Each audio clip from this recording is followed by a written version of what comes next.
अगर कोई बच्चा गरीब होने की वजह से बार बार अपमानित हो और उसके पास ना ताकत हो ना पैसे, तो क्या किस्मत कभी उसके दरवाजे पर दस्तक देती है? उस दिन जब कीचड़ उनके कपड़ों पर गिरा था, उन्हें नहीं पता था कुछ ही मिनट बाद उनकी जिंदगी हमेशा के लिए बदलने वाली है। फैंटेसी स्टोरी हिंदी में आपका स्वागत है, जहां जादू, साहस और कल्पना से जन्म लेती हैं राजाओं, राजकुमारियों और वीर योद्धाओं की अद्भुत कहानियां। अगर आपको ऐसी ही कहानियां पसंद हैं, तो चैनल को लाइक और सब्सक्राइब जरूर करें। अब बढ़ते हैं कहानी की ओर। नेहा और उसकी छोटी बहन सोनिया स्कूल जा रही थीं। दोनों ने साफ लेकिन पुराने यूनिफॉर्म पहने थे। सड़क संकरी थी। पीछे से एक बड़ी गाड़ी आई। गाड़ी तेजी से गुजरी और कीचड़ सीधे दोनों पर उछल गया। सोनिया चौंक गई। नेहा कुछ पल चुप रही, फिर दोनों की आंखों में आंसू आ गए। गाड़ी रुकी भी नहीं। सोनिया बोली, दीदी, अब स्कूल कैसे जाएंगे? नेहा ने कीचड़ देखा। चलो, उसने धीरे से कहा, तालाब के पास चलते हैं। दोनों गांव के पुराने तालाब के पास बैठ गईं। नेहा अपने दुपट्टे से यूनिफॉर्म साफ करने लगी। सोनिया पानी में हाथ डालकर कीचड़ हटाने लगी। सूरज हल्का सा चमक रहा था। तालाब शांत था। तभी पानी में कुछ चमका। सोनिया ने ध्यान से देखा। एक छोटी सी कांच की बोतल धीरे धीरे उनकी तरफ तैर रही थी। दीदी, देखो। नेहा ने उसे बाहर निकाला। बोतल अजीब तरह से चमक रही थी। सोनिया ने मुस्कुराकर कहा, खोलें? नेहा थोड़ा हिचकी, फिर बोली, देखते हैं। जैसे ही ढक्कन खुला, हल्की सी रोशनी बाहर निकली और हवा धीरे धीरे घूमने लगी। दोनों बहनें पीछे हट गईं। रोशनी आकार लेने लगी और उनके सामने एक जिन खड़ा था। डरावना नहीं, मुस्कुराता हुआ। आखिरकार, उसने कहा, किसी ने मुझे पानी से बाहर निकाला। नेहा और सोनिया सन्न रह गईं। जिन ने उनकी आंखों में आंसू देखे। क्यों रो रही हो? उसने पूछा। नेहा कुछ पल चुप रही, फिर धीरे से बोली, क्योंकि हमारे पास कुछ भी नहीं है। जिन हल्का सा हंसा। तो फिर, उसने कहा, अब तुम्हारे पास एक चीज होगी। उसने अपनी हथेली खोली और उसमें एक साधारण सा नीला पेन था। ये साधारण नहीं है, जिन बोला। जो तुम सच्चे दिल से लिखोगी, वो सच हो जाएगा। नेहा पेन को देखती रह गई। उसे नहीं पता था ये पेन सिर्फ चीजें नहीं बदलेगा, ये उसे भी बदल देगा। नेहा पेन को हाथ में लेकर चुप खड़ी थी। ये सच में काम करेगा? सोनिया ने धीरे से पूछा। जिन मुस्कुराया। सिर्फ तब जब तुम सच्चे दिल से लिखोगी। हम अपने लिए लिख सकते हैं? सोनिया ने उत्सुकता से पूछा। जिन ने सिर हिलाया। नहीं, ये पेन सिर्फ दूसरों के लिए है। नेहा ने पेन को कसकर पकड़ा। उसे समझ नहीं आ रहा था पहला शब्द क्या लिखे। तभी तालाब के पास एक बूढ़ी दादी बैठी दिखी। उनका घड़ा टूटा हुआ था। वो परेशान थी। सोनिया बोली, दीदी, दादी का घड़ा टूट गया। नेहा ने जमीन पर पड़े एक पुराने कागज के टुकड़े को उठाया। उसने कांपते हाथ से लिखा, दादी का घड़ा ठीक हो जाए।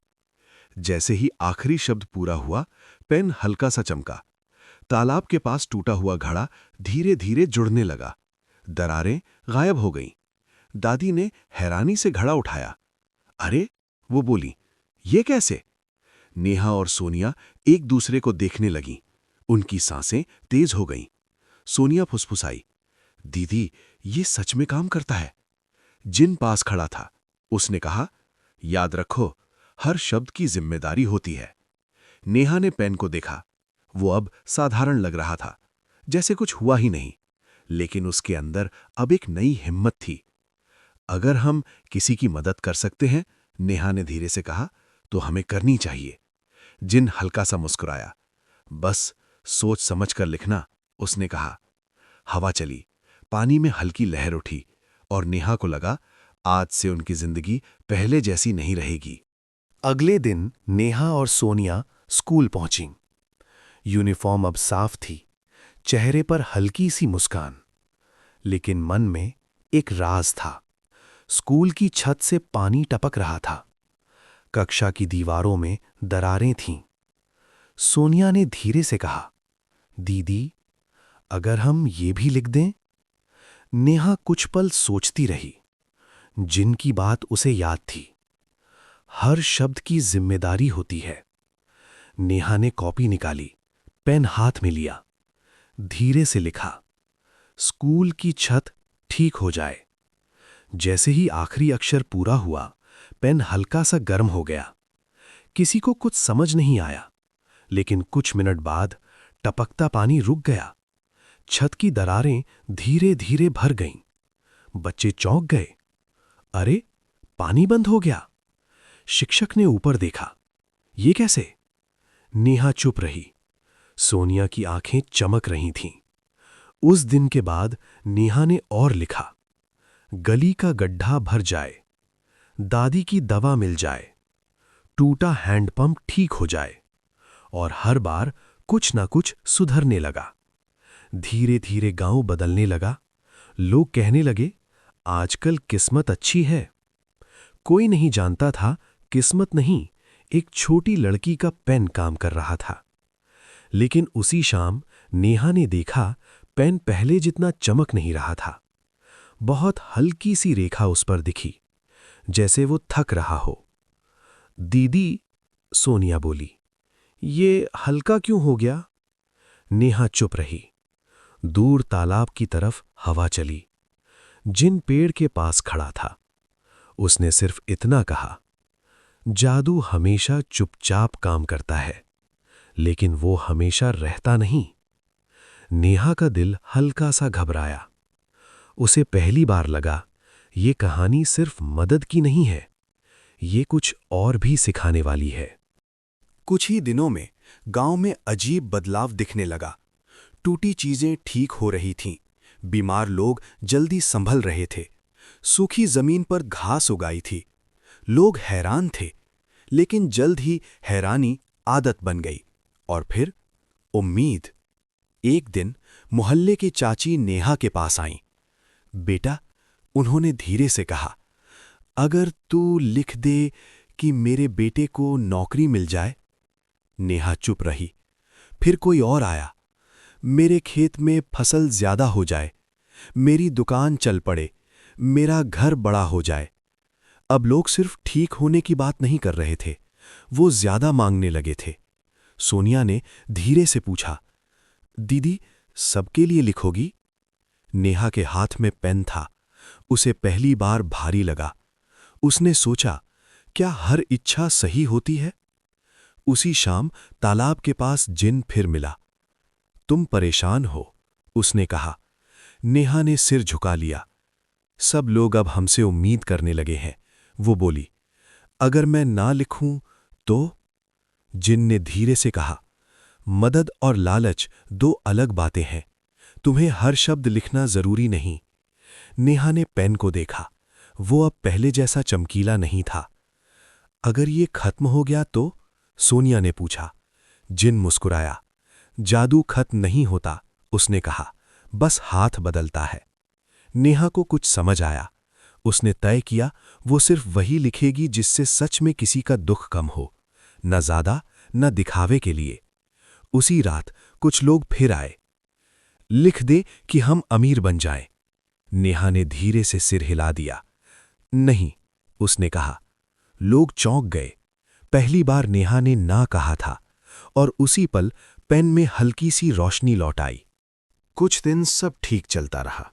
नेहा सिर्फ जरूरी बातें लिखती थी। गांव धीरे धीरे सुधर रहा था। लेकिन एक शाम सोनिया घर लौटी तो बहुत चुप थी। क्या हुआ? नेहा ने पूछा। सोनिया ने मुस्कुराने की कोशिश की। कुछ नहीं, बस थक गई हूं। रात होते होते उसका माथा गर्म हो गया। नेहा घबरा गई। सोनिया, उसने हाथ पकड़ा। तो ठीक है ना? सोनिया की आंखें आधी बंद थीं। नेहा का दिल तेज धड़कने लगा। उसने तुरंत पेन निकाला, कागज फैलाया, कांपते हाथ से लिखा, मेरी बहन ठीक हो जाए। आखिरी शब्द पूरा हुआ। कुछ पल चुप्पी रही। पेन न चमका, न गर्म हुआ, कुछ नहीं हुआ। नेहा की सांस अटक गई। उसने फिर लिखा, सोनिया का बुखार उतर जाए। फिर भी कुछ नहीं। आंसू कागज पर गिरने लगे। काम क्यों नहीं कर रहा, वो फुसफुसाई। तभी कमरे में हल्की हवा चली। जिन दरवाजे के पास खड़ा था। ये पेन डर से नहीं चलता, उसने शांत आवाज में कहा। नेहा ने रोते हुए पूछा, तो फिर किससे? सच्ची मदद से, जिन बोला, जब तुम किसी और के लिए ख्वाज से आगे बढ़ती हो। लेकिन ये मेरी बहन है, नेहा की आवाज कांप गई। जिन धीरे से बोला, कभी कभी हमें जादू नहीं, हिम्मत की जरूरत होती है। नेहा ने सोनिया का हाथ पकड़ा। उसने तय किया, वो डॉक्टर के पास जाएगी, लोगों से मदद मांगेगी, खुद दौड़ेगी। उस रात नेहा ने पहली बार पेन को नहीं, अपने आप को मजबूत किया, और पेन चुपचाप उसकी मुट्ठी में हल्का सा गर्म हो गया। रात भर नेहा सो नहीं पाई। सोनिया का माथा अब भी गर्म था। पेन उसके पास पड़ा था, चुप। नेहा ने धीरे से उसे उठाया, कुछ पल देखा, फिर उसे बस्ते में रख दिया। अब मैं खुद करूंगी, उसने मन में कहा। सुबह होते ही वो सोनिया को कंधे से सहारा देकर गांव के छोटे क्लिनिक तक ले गई। रास्ता लंबा था, पैसे कम थे, लेकिन कदम रुक नहीं रहे थे। क्लिनिक में लोगों ने पूछा, क्या हुआ? नेहा ने हिम्मत से जवाब दिया, मेरी बहन को बुखार है, कृपया देख लीजिए। डॉक्टर ने सोनिया को देखा। दवाई मिलेगी, उन्होंने कहा, लेकिन आराम जरूरी है। नेहा ने सिर हिलाया। घर लौटते समय वो थकी हुई थी, लेकिन डरी हुई नहीं। उसने पहली बार महसूस किया, आज उसने कुछ लिख कर नहीं, चल कर बदला है। शाम को तालाब के पास हल्की हवा चली। जिन फिर सामने था। आज तुमने पेन का इस्तेमाल नहीं किया, उसने कहा। नेहा ने धीरे से जवाब दिया, आज जरूरत नहीं थी। जिन मुस्कुराया। याद रखो, उसने कहा, जादू तुम्हारे हाथ में नहीं, तुम्हारे फैसले में है। नेहा ने पेन निकाला। वो अब हल्का सा चमक रहा था, पहले से ज्यादा। सोनिया घर में आराम कर रही थी। बुखार धीरे धीरे उतर रहा था, और नेहा समझ चुकी थी, पेन सिर्फ रास्ता दिखाता है, चलना उसे खुद ही पड़ता है। सोनिया अब ठीक होने लगी थी। घर में फिर से हंसी लौट आई। लेकिन गांव में नई परेशानी आ गई। कई दिनों से बारिश नहीं हुई थी। खेत सूखने लगे, कुओं का पानी कम हो गया। लोग घबराए हुए थे। एक शाम गांव वाले नेहा के घर आ पहुंचे। बेटा, एक बुजुर्ग बोले, अगर तू लिख दे कि बारिश हो जाए। सबकी आंखों में उम्मीद थी। नेहा चुप रही। उसके हाथ में जादुई पेन था। वो चाहती तो एक शब्द लिख सकती थी, बारिश हो जाए, सब ठीक हो जाता।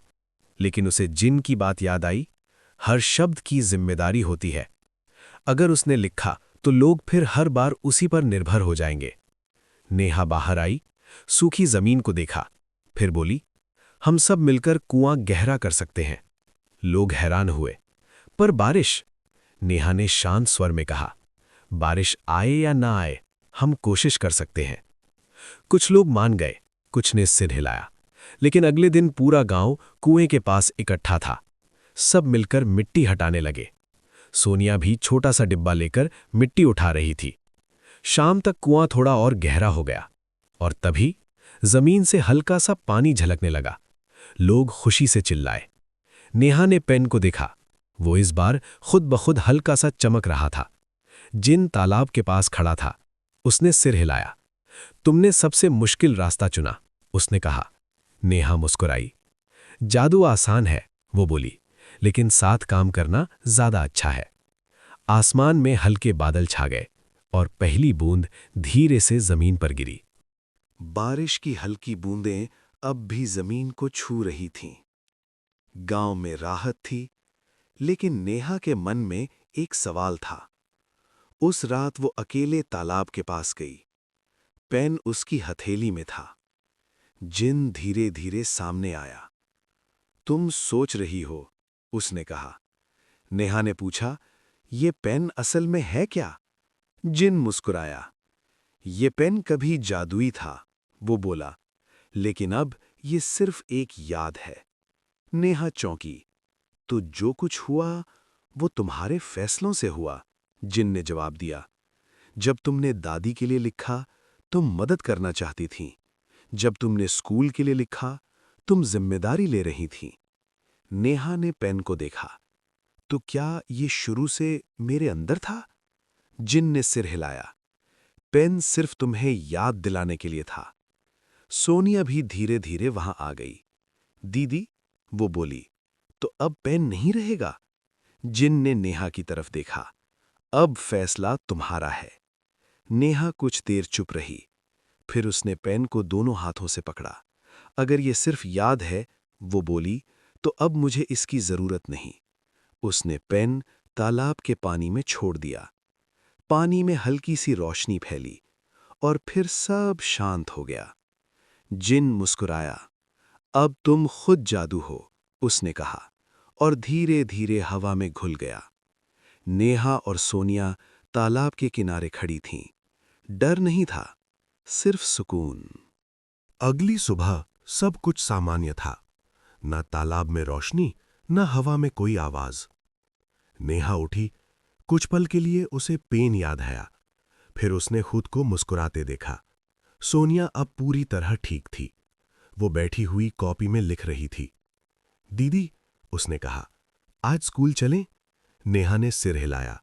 दोनों फिर उसी रास्ते से गुजरीं। वही सड़क, वही गांव। लेकिन इस बार उनकी चाल अलग थी। आत्मविश्वास था।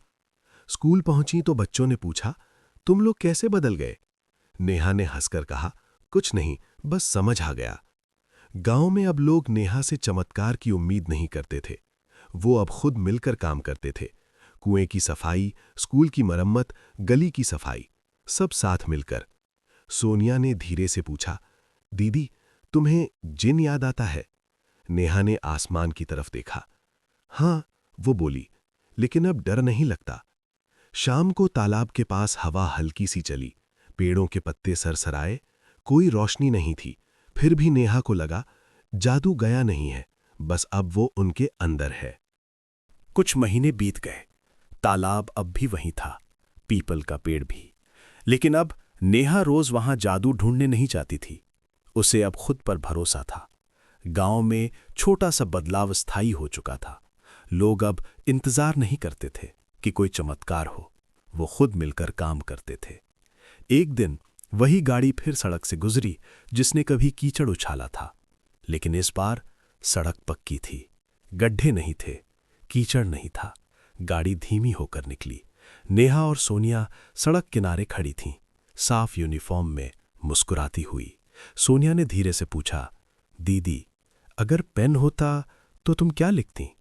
नेहा ने सोचा, फिर बोली, कुछ नहीं, क्योंकि जो जरूरी था हम खुद कर चुके हैं। सूरज ढल रहा था। आसमान नारंगी हो गया। हवा चली। पेड़ के पत्ते हिले। नेहा ने महसूस किया, जिन गया नहीं था। वो हर उस काम में था जहां लोग मिलकर एक दूसरे की मदद कर रहे थे। सोनिया ने नेहा का हाथ पकड़ा।